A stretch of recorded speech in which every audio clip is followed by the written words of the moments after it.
Doña Pilar, me gustaría iniciar en cuál es el balance que hace usted de estos 4 años de su experiencia como diputada, habiendo visto el sistema desde el otro lado y ahora estando de este. ¿Se arrepiente usted de haber tomado la decisión de pasar a este otro lado? No, no me arrepiento, pero sí le digo que es un trabajo difícil, desgastante, en un ambiente sumamente tóxico. Entonces eso lo hace doblemente difícil, doblemente retador. Y creo que además es un trabajo muy incomprendido, porque generalmente a uno lo miden por cuántos proyectos de ley presentó. Entonces usted es un inútil como diputada porque solo presentó 10 en todo su periodo, ¿no? Yo considero que no es cantidad, es calidad, lo primero. Y lo segundo, los diputados tenemos otro montón de funciones que no es solo presentar proyectos de ley o reformar proyectos de ley. Hacer control político es una parte muy importante. Impedir que pasen proyectos que uno considera perjudiciales es otra parte muy importante. Apoyar proyectos de ley de bancadas rivales, pero que son importantes para el país.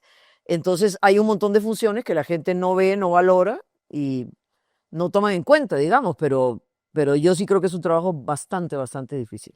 Cuando usted era periodista, ¿usted considera tal vez que eh, cuando hacía las valoraciones de los diputados de aquellos momentos no tenía en cuenta estas dificultades que enfrentaban?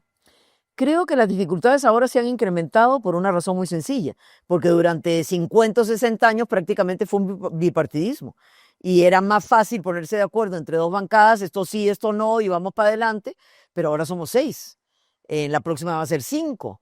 Entonces, es más cuanto más grupos políticos rivales o adversos o diversos haya, más difícil es ponerse de acuerdo. Entonces, yo sí creo que estas asambleas legislativas son ligeramente o mucho más duras y difíciles que las que habían antes. ¿Se arrepiente de algo en el sentido de cómo abordaron tal vez el tema de la negociación con las demás bancadas, tal vez una apertura más al diálogo? Porque sí hubo respuestas en algunos temas, por ejemplo, nunca se les negó ningún crédito, se intentó con el tema de una mesa de seguridad, el tema de la extradición, se consultaron incluso expertos internacionales para que la propuesta estuviera lo más blindada posible. ¿Hay algún tipo de arrepentimiento respecto a cómo se abordó con las demás bancadas? No, no hubo ninguno y yo lo he dejado muy claro, aunque a alguna gente no le gusta escuchar lo que digo, pero es lo que es. Nosotros tenemos 8 votos oficialistas y ellos tienen 49 votos de oposición. Así que si esta asamblea no ha sido todo lo productiva que debió haber sido y no se han aprobado todos los proyectos de ley vitales para el país que debieron haberse aprobado, no es por el oficialismo, es por la oposición. Porque nosotros ni dominamos la agenda, salvo cuando son, salvo en el periodo extraordinario, y aún así ellos tienen una política muy clara, no dejar avanzar mientras estamos en extraordinaria, perder el tiempo, gastarse 2 meses en la aprobación de un presupuesto de la República para después votarlo por unanimidad o con solo un voto en contra. Entonces la política es muy clara, o sea, a ver, es hacernos ver a nosotros como que somos inútiles, que durante extraordinarias no se avanza y durante ordinarias hay sesiones en que aprobamos 20 proyectos de ley en una tarde. Entonces es una estrategia política, yo lo tengo clarísimo. Creo que no hemos sido para nada inútiles en medio de una situación muy adversa.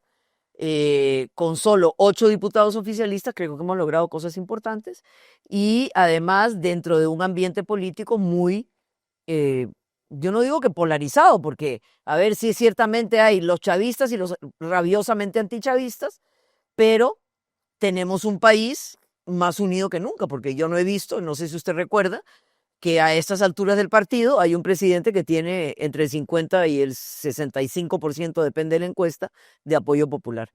Entonces, no, mira que no. Yo creo que el diálogo no hubiera llevado a ningún otro lado. Este no es el primer gobierno que tiene una bancada oficialista minoritaria. Pero no tan chiquita, es la primera vez. No ha habido una más pequeñita que esta, porque desde el puro principio, empezamos con 10, pero desde el puro principio quedó en absoluta evidencia que había 2 diputadas que nada que ver con nosotros. Una de hecho se separó, de hecho, perdón, y la otra, porque simplemente hay que ver cómo vota y cuál es la posición de ella en relación con la bancada oficialista. ¿Cree que se desperdició mucho tiempo en jornadas 4-3? ¿Qué quiere decir con desperdicio? No. No creo que haya sido un desperdicio, porque yo creo que ese tema está puesto sobre el tapete hace más de 30 años. Y para mí, hace rato Costa Rica debió haber superado eso. Jornadas 4x3 no es una imposición, es absolutamente mentira, pero mentira, mentira con M mayúscula, lo que dice el Frente Amplio, que no se reconocen las horas extras, sí se reconocen las horas extras. Es absolutamente mentira con M mayúscula que se van a trabajar más de 48 horas, es absolutamente falso y es absolutamente cierto que para muchas empresas es vital la aprobación de 4x3 para poder tener un marco legal robusto que les permita hacer las jornadas de 12 horas al día.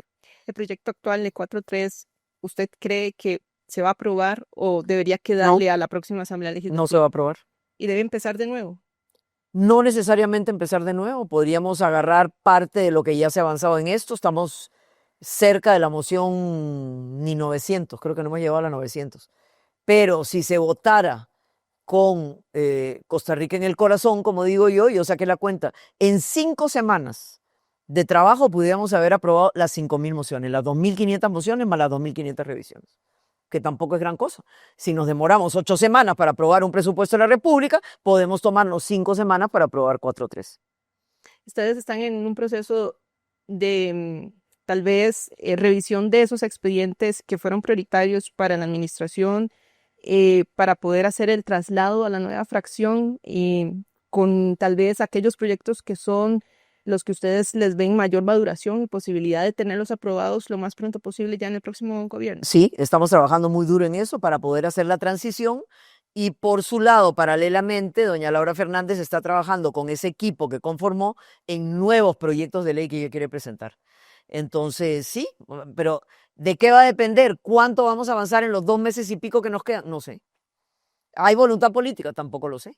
¿Va a haber resultados concretos? No lo puedo decir. Porque como le digo, si dependiera de mí, yo le digo, antes de salir de esta Asamblea Legislativa, dejamos aprobados 6 o 7 u 8 proyectos de ley vitales para el país. Pero no lo sé, si va a haber la voluntad política o no. Doña Laura hizo una solicitud de 100 expedientes, pero ella, bueno, va de vacaciones unos cuantos días, entonces imagino que la responsabilidad de darle seguimiento a sus expedientes con las fracciones recaerá en usted. ¿Sí? ¿Cómo va ese proceso? No, bien, a ver, de los proyectos que ella propuso, aquí tengo, digamos, el tren eléctrico, hoy justamente empezamos la primera sesión en Hacendarios, ya para empezar a tomar una decisión sobre eso. Crucitas, ¿avanzará o no avanzará? No lo sé. Ya hubo una mesa de trabajo con Cintia Córdoba y aceptó retirar gran parte de sus mociones. Ayer hubo otra sesión de trabajo con Katia Cambronero y no sé en qué terminó, creo que sí iba a retirar unas y iba a dejar las otras, pero ya Frente Amplio dijo, yo no retiro ninguna. Entonces ya ahí hay una pega. El préstamo de apoyo presupuestario va avanzando en Hacendarios. Vamos a ver, especialistas, va a depender de la oposición, nosotros estamos totalmente de acuerdo y empujando. Creo que Ruta 1 va a salir, Ruta 1 deberíamos dictaminarlo esta semana. Habría que ver cuando llegue a plenario ya qué va a pasar ahí en plenario. ¿Y cuál es el otro? ¿Cuál es el otro? Yo creo que esos son, ¿verdad? Entonces, yo creo que cada uno tiene su vida propia y algunos avanzarán y otros no avanzarán. Depende que... Pero yo sí creo que entrando la nueva fracción, que son 31 diputados, van a poder avanzar en todo porque ninguno de estos requiere 38 votos. Si usted tuviera que darle un consejo a la Pilar de hace 4 años, antes de asumir las funciones, ¿cuál es el principal consejo que le daría? A ver, tal vez focalizar más las prioridades del gobierno, ¿verdad? A ver, a veces ha habido como muchos proyectos, digamos, sobre la mesa, no necesariamente todos con la misma, el mismo impacto, digamos, país. Porque los diputados aquí se sienten muy contentos porque, en una semana aprobamos 40 proyectos, sí, pero ¿qué impacto tiene? Y otro consejo, y creo que ese sí lo seguí, me lo autorreceté, fue, por ejemplo, cuando recién empezamos con el proyecto para poder deportar a nacionales, inmediatamente empecé a recibir, digamos, insultos, hostilidad. Gloria Nava me decía que era un ignorante como siempre, usted no sabe nada, la Constitución lo impide. Y yo siempre pensé, y no soy abogado, pero estoy absolutamente cierta de que la Constitución no está escrita en piedra. Y así como se escribió, se puede. Y eso sí fue muy persistente. Yo me acuerdo que insistí mucho en las audiencias con los extranjeros. Y yo tengo clarísimo, pero absolutamente claro, que ese fue el punto de inflexión. Para que muchos diputados dijeran, ¿sabe qué? No podemos permitir que nos pase lo mismo que en Colombia o lo mismo que en México. Y yo creo que ahí fue donde se dio la absoluta certeza de los diputados que nosotros tenemos que avanzar con eso. Doña Gloria Menados, usted lo mencionaba en las discusiones en plenario y en comisiones, siempre le ha dicho, usted no es abogada. ¿Sí? Saliendo de la Asamblea Legislativa, ¿le interesaría estudiar Derecho? No, a ver, en un momento dado lo tomé muy en serio. De hecho, Rodolfo González y yo, cuando trabajamos en el canal, nos íbamos a meter a la Escuela Libre de Derecho. Y me acuerdo que varias veces lo hablamos y yo le decía, pero Rodolfo, vea, aquí yo llego a las 6 de la mañana, en Canal 7 yo llegaba a las 5 de la mañana. Entonces, para poder asumir esa carga de trabajo, más lecturas, tareas, etcétera, hubiera sido prácticamente imposible. Pero a mí, que me hubiera gustado ser abogado, me hubiera encantado. Yo vengo de una familia de abogados, hermano abogado, padre abogado, abuelo abogado, bisabuelo abogado. O sea que en mi casa siempre se hablaba y se discutía y se comía derecho. Pero cuando yo llegué aquí a Costa Rica, totalmente desilusionada por lo que había pasado en el golpe de Estado y el atropello a las leyes y todo, dije, no, la verdad es que voy a buscar algo diferente y me decidí por periodismo. Pero que me hubiera gustado, me hubiera gustado. Y yo creo que ya soy un poco vieja para retomar otra carrera, no sé. Doña Pilar, usted ha sido un referente del periodismo, pero también llama la atención que usted haya adoptado un término que otra persona utilizó para atacar a la prensa, y es el de prensa canalla. ¿Qué es ¿Sí? para usted la prensa canalla? La prensa canalla es la prensa que no equilibra. La prensa canalla es la prensa que no busca equidad, que no busca el balance en la información, que sesga totalmente la información hacia un lado, sea el que sea, y que no procure ese centro. Y yo sí admito y recontraadmito que la prensa canalla en este país existe y le pongo nombre y apellido, La Nación, Canal 7 y CR. ¿Por qué la Nación es prensa canalla? Porque La Nación igual. A ver, le pongo un ejemplo, nada más solo un ejemplo. Se supone que ustedes son como el top de la prensa, ¿verdad? En periodismo escrito. ¿Cuántas veces han entrevistado al presidente Chávez? Nunca. ¿A usted le parece que eso es hacer presidente? Y no porque sea el presidente Chávez, puede ser el presidente López, Robles o lo que usted quiera. Es el presidente de la República. Solo por eso estamos No, canalla. por ejemplo, ¿quién es la cabeza visible o quién es la jefa del oficialismo durante 4 años? Esta. ¿Cuántas veces me ha entrevistado? Creo que es la primera. La primera entrevista, pero siempre hemos acudido a usted. Cuando hay algún tipo de información, el verde se lo hemos solicitado siempre. Muy rara vez, muy rara vez. Ahora, igual, no cubren las conferencias de prensa, no cubren las giras, no cubren, no me acuerdo ya, sé que el Canal 7, no me acuerdo si ustedes cubrieron, por ejemplo, la primera llegada de Bukele a Costa Rica, no lo sé. Pero son cosas que ustedes no pueden ignorar, punto. Pero O ¿por sea, qué eso hace que seamos prensa canalla ok, cuando tiene que ver con un tema tal vez de recursos, tal vez la prensa ha cambiado me permita mucho? que me ría. Doña Pilar, la prensa ha cambiado mucho. Usted ha Ajá. criticado mucho el tema también de cómo el tema de publicidad ha afectado el tema de la prensa. Siempre le hemos acudido a usted. Es nuestro compañero que está aquí en la Asamblea Legislativa, siempre lo busca. Las entrevistas las hemos solicitado con también otros miembros del Poder Ejecutivo, no nos las han dado.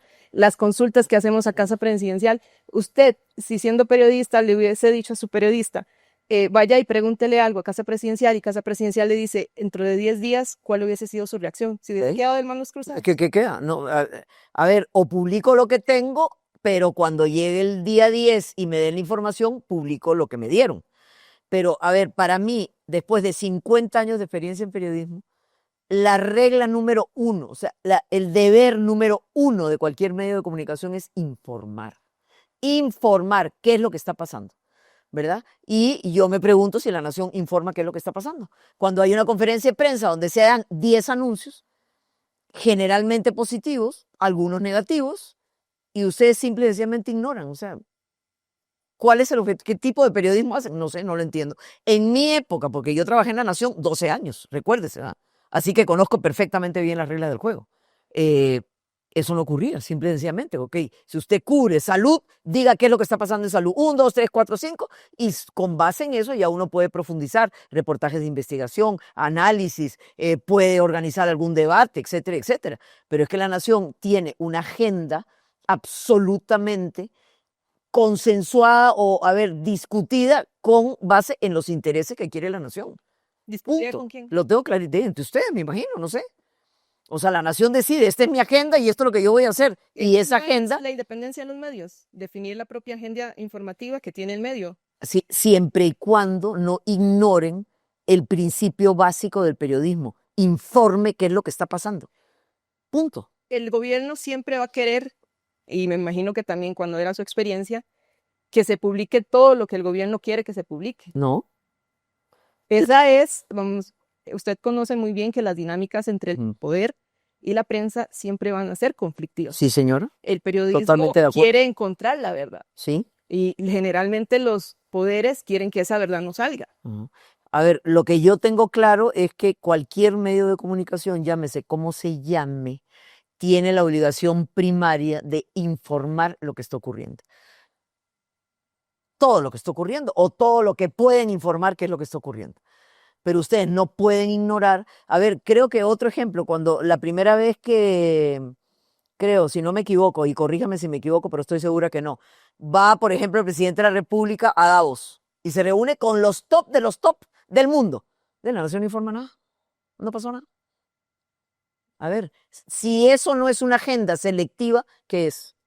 Los medios tienen agenda selectiva, ese es un principio que tienen. Qué dicha que lo admite. Porque eso es, la agenda periodística tiene una agenda selectiva, no todo se puede cubrir, no todo se puede informar. ¿Usted considera que todos los gobiernos en los que usted fue periodista hubiesen considerado que usted no era una prensa canalla también? No, no, porque le aseguro que si yo trabajara en cualquiera de esos medios en aquella época, hubiéramos cubierto eso. Punto. Sea quien sea el periodista, el presidente. O sea, esto no es una cuestión de si es Rodrigo Chávez o no es Rodrigo Chávez. Es el presidente de la República y el presidente de la República merece una atención especial. ¿Por qué? Porque es la cabeza visible del país entero, para sus errores y para sus aciertos. Totalmente de acuerdo con usted. Para sus errores y para sus aciertos. Pero lo que usted no puede hacer es ignorar. Eso es lo que usted no puede hacer. Y eso es lo que hace la prensa canalla. Punto. Yo pensaría que la prensa canalla es la que inventa. A veces, fabrica hechos. A veces también lo hace, sí. A veces también no. Está diciendo más bien tiene que ver con la figura de don Rodrigo. Es que esa es parte de la agenda que ustedes tienen. A ver, si usted agarra toda la cobertura de la nación, por ejemplo, de la campaña política, y me dice cuántas notas sacaron de Frente Amplio, de Liberación Nacional, de todo el resto, y cuántas notas sacaron digamos, de Pueblo Soberano y de Laura. Y le garantizo que casi que el 100% de las notas de Laura y del Frente Soberano fueron negativas. En cambio, todas las demás fueron positivas. ¿Eso qué es? ¿Eso qué es? ¿Eso qué es? ¿Qué es positivo y qué es negativo para usted? Oye, hay cosas que son negativas. Por ejemplo, los cuestionamientos. Yo no vi el montón de cuestionamientos que ustedes hicieron para el partido Pueblo Soberano con el Partido Liberación Nacional, con el Frente Amplio. No lo vi, porque no lo hicieron. Simple y sencillamente no lo publicaron. ¿Cuáles cuestionamientos? Por ejemplo, lo de la campaña política, el financiamiento de la campaña política, es uno de los casos. Cero. Así de fácil. Las mismas informaciones se han dado para los partidos. No, vamos a hacer un análisis sobre eso. Absolutamente, absolutamente cierto que si hacemos un análisis cuantificable, yo tengo la razón y usted no tiene la razón, pero vamos a hacerlo. Usted considera, y dice, cuestiona los cuestionamientos, ¿verdad? Eso es lo que me sorprende también de su posición. Entonces, lo que usted quiere es que se le dé un trato más suave al oficialismo. En modo alguno. Un trato equitativo, se lo dije desde el principio de esta entrevista. Equidad. Usted sabe que cuando el oficialismo está en poder, es más el escrutinio el que sufre que las demás fuerzas políticas. Ajá. Hay más poder, hay más condiciones, hay más fondos, hay más peligros. Eso es normal. Ajá. A ver, que yo sepa, Pueblo Soberano era su primera incursión en la política. Vamos a ver, no es el proyecto de la continuidad. Ajá. Obviamente, sí. Entonces, ¿sí? Es el oficialismo. Sí. Entonces. Entonces, Sí, entonces trátelo con equidad. O sea, si va a analizar si hubo cuestionamientos con respecto a ciertas personas que colaboraron en la campaña, hágalo con todos o no lo haga con ninguno. Pero no prende el foco solamente en uno y se ciñe y dale, y dale, y dale, y dale, y el resto lo deja pasar como si nada. Le pasan los elefantes blancos por encima y nadie se da cuenta. No, no, no, no. A mí no me va a convencer de eso, olvídese. Hay prensa canalla y una de la prensa canalla es La Nación, sin ninguna duda. ¿Cuál es su criterio de Mayuli Ortega como presidenta del Partido Pueblo Soberano? Es que yo no tengo ninguna relación con el partido. Yo he dicho públicamente. Usted escogió el partido como el representante del próximo gobierno. Yo lo escogí. ¿Pilar Cisneros lo escogió? No, Pilar Cisneros no lo escogió. Usted sacó de una caja la bandera del pueblo. Sí, señor, pero es una decisión que no tomé yo. ¿Quién la tomó? Yo he dicho que Pilar Cisneros, esta persona que tiene al frente, no creo en partidos políticos. Tan no creo en partidos políticos que ya presenté mi proyecto de ley para reformar la Constitución, para que uno pueda lanzarse en una campaña política sin partidos políticos. Y esta servidora que no cree en partidos políticos comparte esa creencia con el 87% de la población costarricense, que tampoco cree en los partidos políticos. Los partidos políticos quedaron totalmente desvirtuados, descalificados, perdieron gran parte de su credibilidad, no solo en Costa Rica, en el mundo entero. ¿Quién escogió Pueblo Soberano? Me imagino que un grupo ahí del partidario. O sea, yo no. Si usted pida esa información a Pueblo Soberano, ¿en cuántas reuniones participó Pilar Cisneros? 0. ¿A usted quién le informó entonces que Pueblo Soberano era el partido electo? No tengo idea si Laura o Francisco, posiblemente, el secretario general, que ya habían hecho un estudio, una selección y que habían decidido que era Pueblo Soberano. Para mí era exactamente lo mismo. Pueblo Soberano, Motiva, ¿cómo se llamaba el otro? Esperanza y Libertad. Hubiera sido exactamente lo mismo. Para mí ningún partido político vale nada. 0. Es muy difícil entender su separación, por ejemplo, la que usted plantea de Pueblo Soberano, cuando usted es la figura, ¿verdad?, que legitima, que le da esa imagen de continuidad, ese sello de que este es el partido que representa. ¿Al partido o al movimiento? Que este es el partido que representa al movimiento de Rodrigo Chávez. Sí. ¿Usted se hace responsable por las acciones que vaya a tomar Pueblo Soberano en el poder? No, ni tengo por qué hacerlo. Usted pidió el voto por Pueblo Soberano. Yo pedí el voto por la continuidad. Yo le he dicho, para mí un partido político es lo que es, un vehículo. Punto. ¿Y por qué? Porque la ley me obliga. Yo ahora milito en el partido que me trajo aquí. ¿Usted cree que yo creo en ese partido? ¿Usted cree que yo tengo alguna afinidad con ese partido? No. ¿Y por qué lo hago? Porque la ley me obliga y porque yo soy respetuosa de la ley. Entonces, yo tuve una conversación muy interesante con Luz Mari Alpizar y le dije, doña Luz Mari, ¿cómo le fue con su taxi? ¡Qué barbaridad! Usted es una irrespetuosa. Ni siquiera pagó por haberse subido a mi taxi. No, un momentico. ¿Cuántos miles de millones le dejó nuestra campaña política y nuestro movimiento a su taxi? Y yo creo que esa es la mejor demostración que le di a ella y que le doy a usted de que lo importante no es el taxi, lo importante es quiénes son los pasajeros que van en el taxi y qué ofrecen esos pasajeros que van en el taxi. Porque ¿cuántos votos tuvo Luz Mari Alpizar? ¿Usted mete las manos en el fuego por los 32 diputados electos? No, señora, ¿por qué? Usted acaba de decir que lo importante son los que van en el taxi. ¿Por qué voy a meter yo las manos al fuego? ¿Usted pidió el voto por esos diputados? Yo pedí el voto por la continuidad. Yo pedí el voto por un movimiento político que quiere demostrar que Costa Rica no merece lo que tiene. ¿Qué hace la continuidad si no son las personas? Usted pide el voto porque las personas son las que le dan ese proyecto de continuidad. Entonces usted efectivamente está colocando a esas personas. No se puede decir, bueno, esa persona entonces, si no cumple con los objetivos, no representa la continuidad. Yo estoy colocando a esas personas, no. Yo estoy diciéndole a la gente, este es el movimiento político que puede cambiar a Costa Rica y que va a cambiar a Costa Rica y usted lo verá. O sea, lo que yo tengo absoluta certeza, pero absoluta certeza, es que Costa Rica no puede seguir por el rumbo que tenía. No puede seguir esperando 50 años por la carretera de San Carlos, no puede seguir esperando 25 años por la ciudad gobierno y no puede seguir tomando decisiones que tardan 5, 10 o 15 años. No puede seguir teniendo una contralora que es la presidenta de facto de este país, porque lo es. Porque yo interpreto. La ley dice lo que dice. Esta es la ley de administración, la ley de administración de, ay Dios mío, de contratación pública.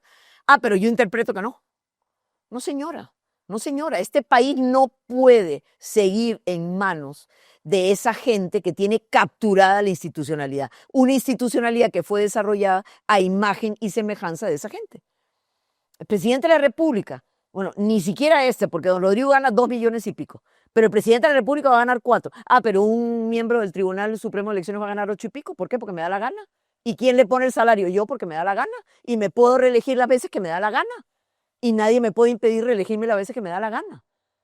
¿Ah? Entonces yo creo la ley, yo creo la Constitución y yo creo la norma que me beneficia a mí, no la que beneficia al país. Y eso es lo que hay que cambiar en este país. Don José Miguel Villalobos debería abstenerse de participar en discusiones que tengan que ver con reformas judiciales ¿Por qué?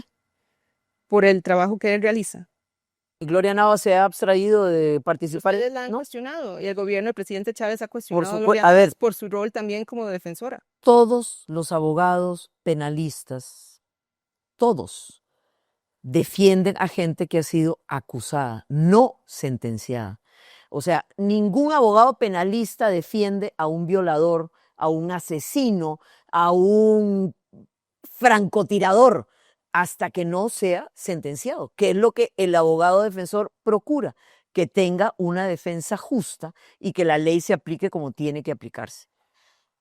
Todos, y aquí en esta Asamblea Legislativa ha habido cualquier cantidad de abogados penalistas. Entonces, ¿cuál es la diferencia? ¿Ninguna?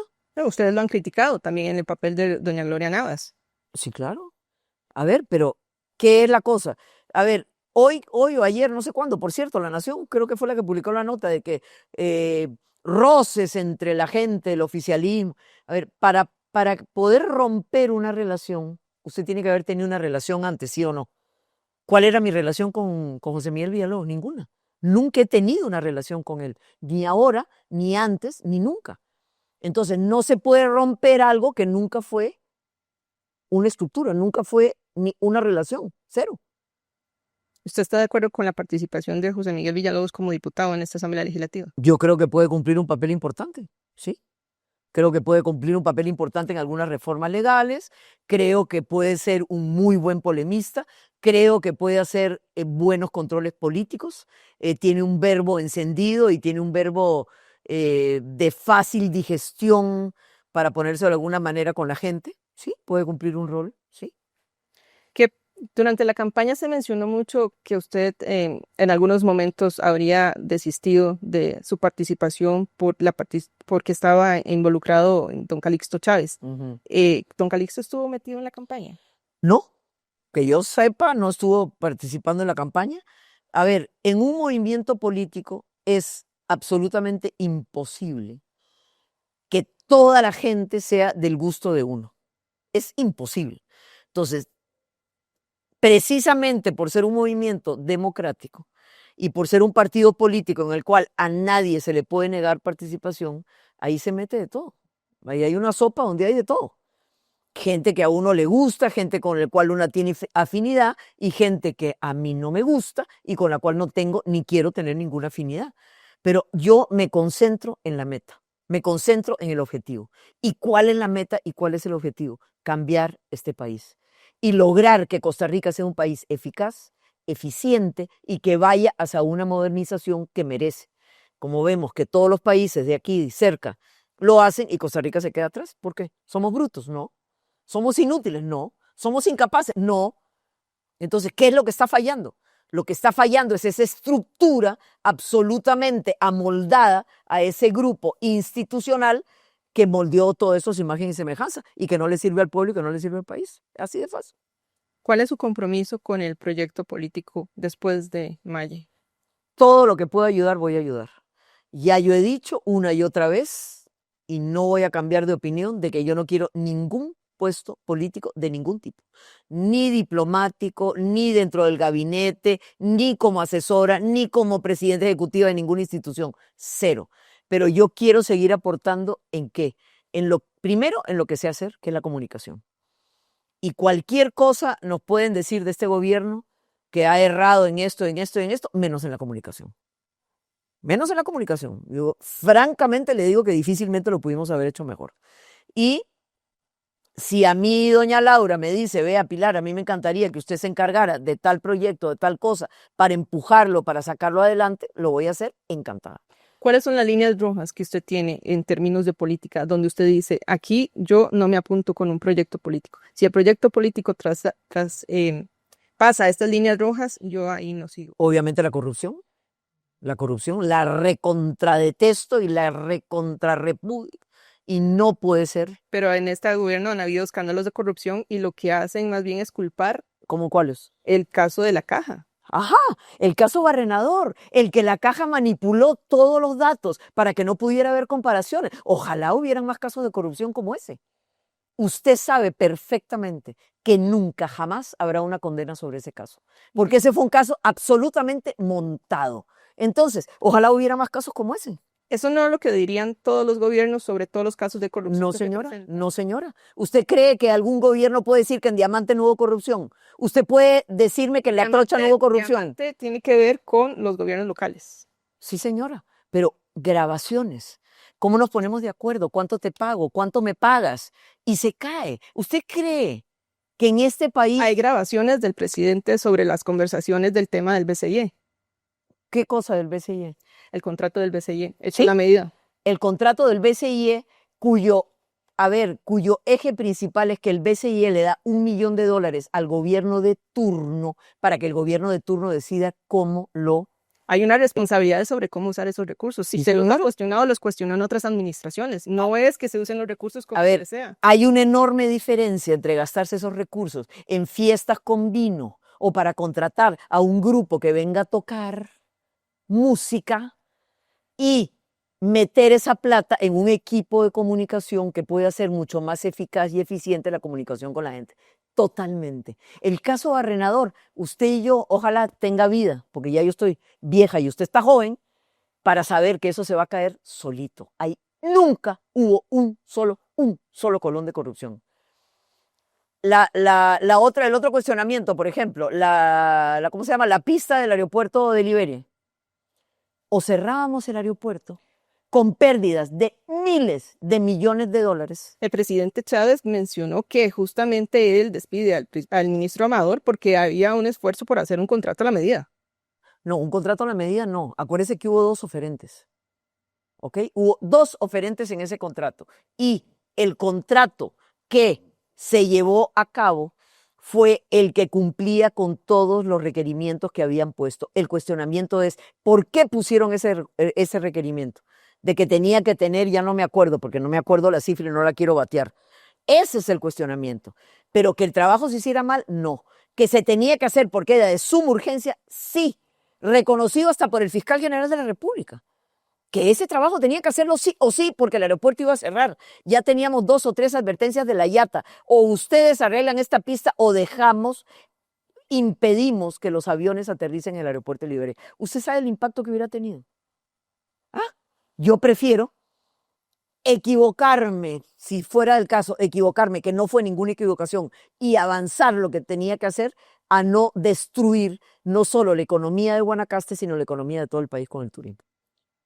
Hay que tomar decisiones en política. ¿Cuáles son entonces esas evidencias que requeriría usted tener para poder juzgar que efectivamente es un caso de corrupción? La trocha, por ejemplo.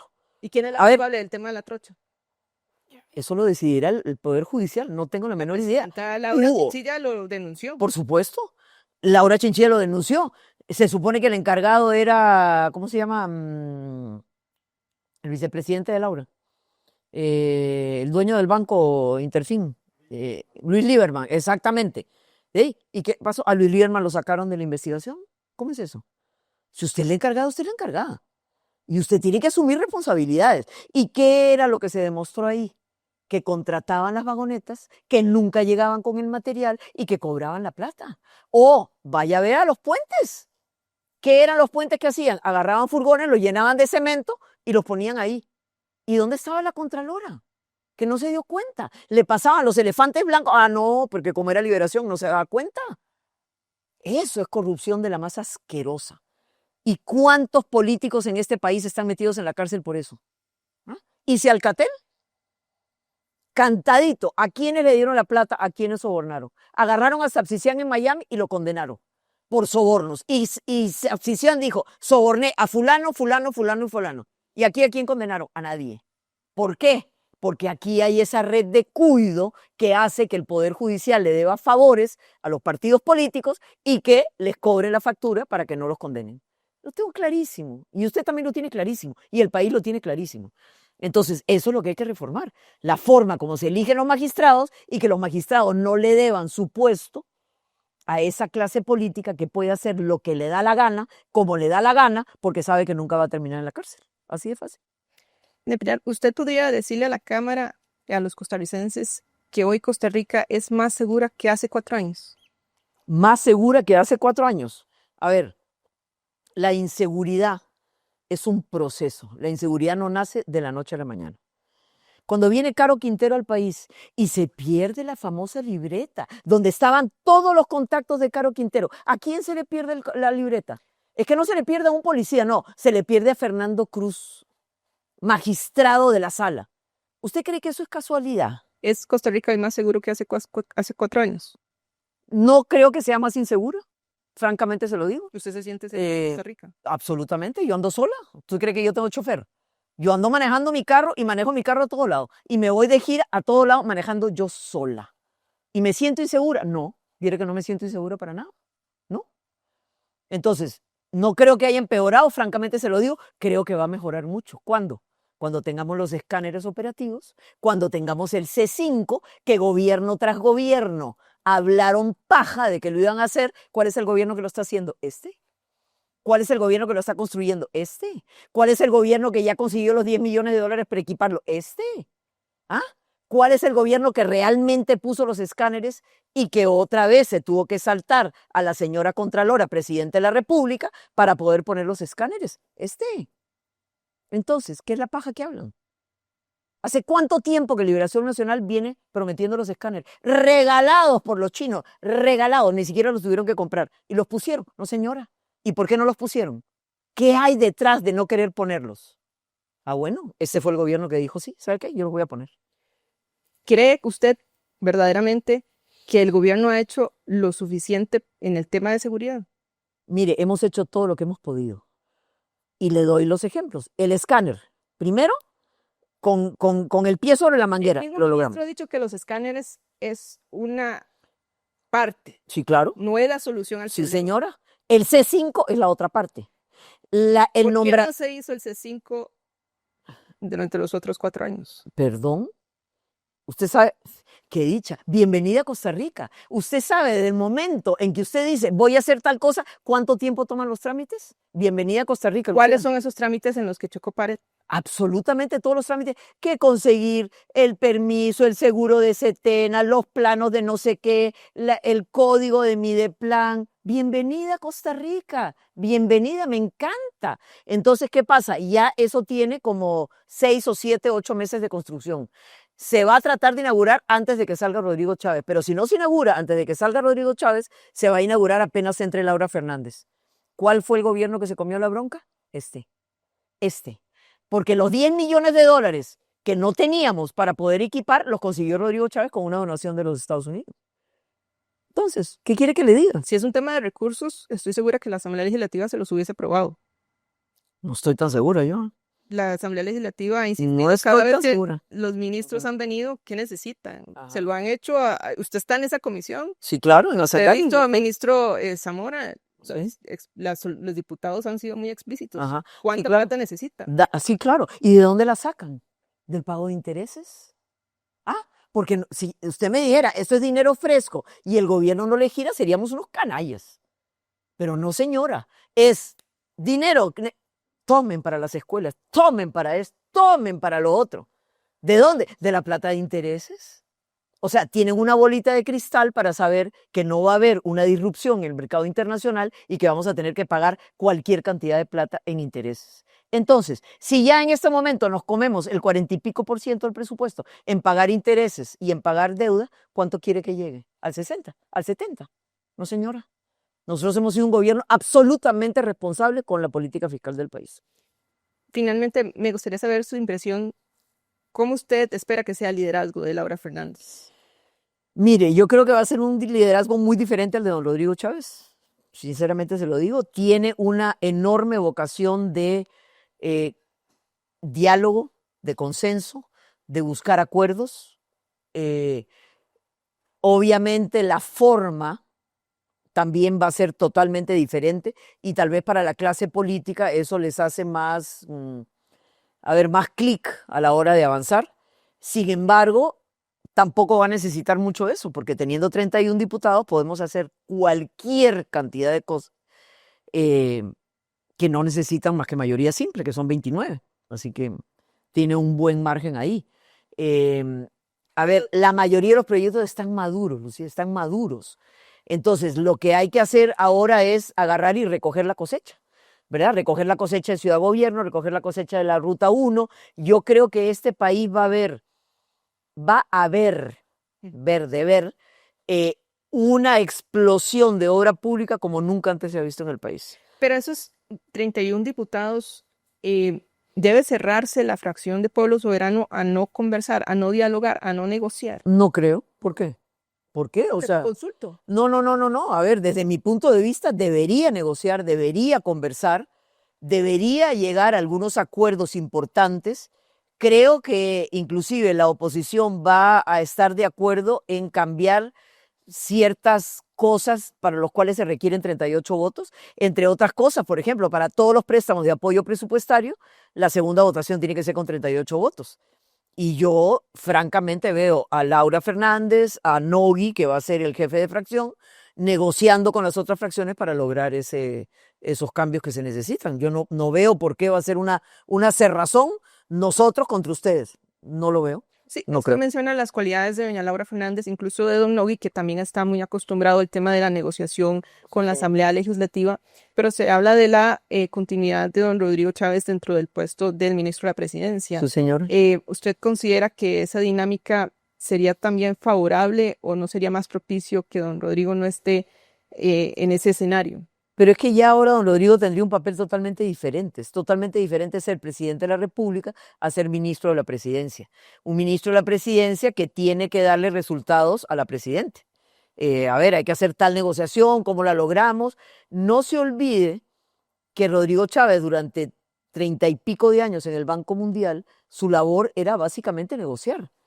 Desde el cierre de las minas de carbón en Rumanía, ¿verdad? Donde se enfrentaban a una huelga monumental de todos los mineros y don Rodrigo Chávez logró que no pasara nada. ¿A punta de qué? De negociar. Entonces, yo creo que ese cambio, digamos, esa dureza tal como don Rodrigo, digamos, a veces enfrenta las cosas, también era necesaria. Porque a este país había que despertarlo de la modorra, ¿verdad? Había que agarrar y sacudirlo y decirle, vea lo que está pasando y vea lo que podemos tener. Y para lograr eso, yo sí creo que había que ser sumamente directo. Las críticas al Poder Judicial, para mí, no son en modo alguno ataques, son eso, críticas. Las críticas al Tribunal Supremo de Elecciones son eso, críticas, no ataques. A ver, hay jueces que dicen, qué barbaridad, don Rodrigo dice el nombre del juez que dictó la sentencia. En primer lugar, las sentencias son públicas. En segundo lugar, si yo fuera juez de la República y firmo una sentencia, me sentiría sumamente orgullosa de mi sentencia. Yo no tengo por qué avergonzarme de decir que Pilar Cisneros fue la que soltó a una banda de sicarios si realmente tengo muy justificado por qué lo solté. Si les da vergüenza o si no quieren que su nombre salga, por algo será, ¿verdad? Tal vez no les gustó mucho la sentencia. Los obligaron, no sé. ¿Hubo presiones? Tampoco lo sé. ¿Tienen miedo? No lo sé. Pero yo, ¿por qué me voy a sentir mal porque digan que yo firmé tal sentencia? Perdón. Además, las sentencias son públicas. Entonces, es una manera totalmente diferente a lo que hemos estado acostumbrados. Antes se decía el Poder Judicial. ¿Y quién es el Poder Judicial? 14,000 empleados que están ahí. Ahora, Rodrigo Chávez dice tal magistrado y tal otro magistrado y tal otro magistrado. Y eso es lo que no les gusta. Pero la realidad es la realidad y no, usted no la puede cambiar. Finalmente, la última pregunta, doña Pilar. Señora. ¿Cómo le gustaría a usted que la recuerden los costarricenses? ¿Como la Pilar Cisneros, la política, o la Pilar Cisneros, la periodista?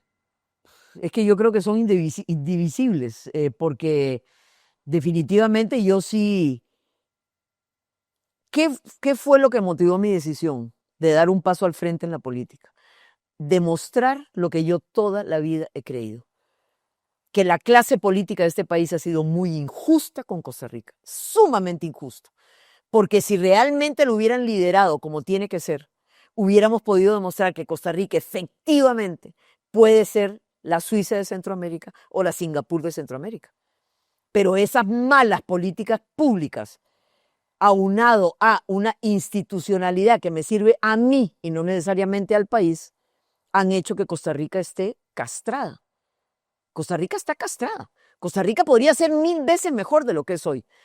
Y entonces yo dije, caramba, aquí hay una oportunidad con una persona como Rodrigo Chávez, con la experiencia que tiene y todo, de demostrar lo que Costa Rica puede ser. Y yo espero que en este siguiente periodo presidencial de Laura Fernández se pueda llegar a demostrar y que el costarricense vea para atrás y diga, ¿qué fue lo que pasó aquí? ¿Qué fue lo que hicimos? ¿Cómo nos adormecieron durante 40 años y ahora nos estamos despertando?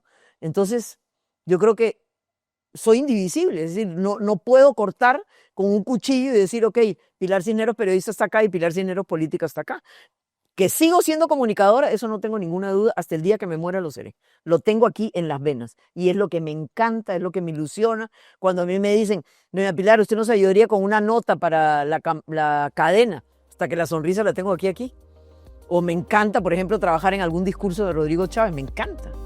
¿Qué quiere que le diga? Eso es lo mío, eso es lo que me gusta. Y yo creo que ahora voy a poder enfocarme más también a ayudar en esa área de la comunicación que es lo mío. Perfecto. Muchísimas gracias, doña Pilar. Con todo gusto.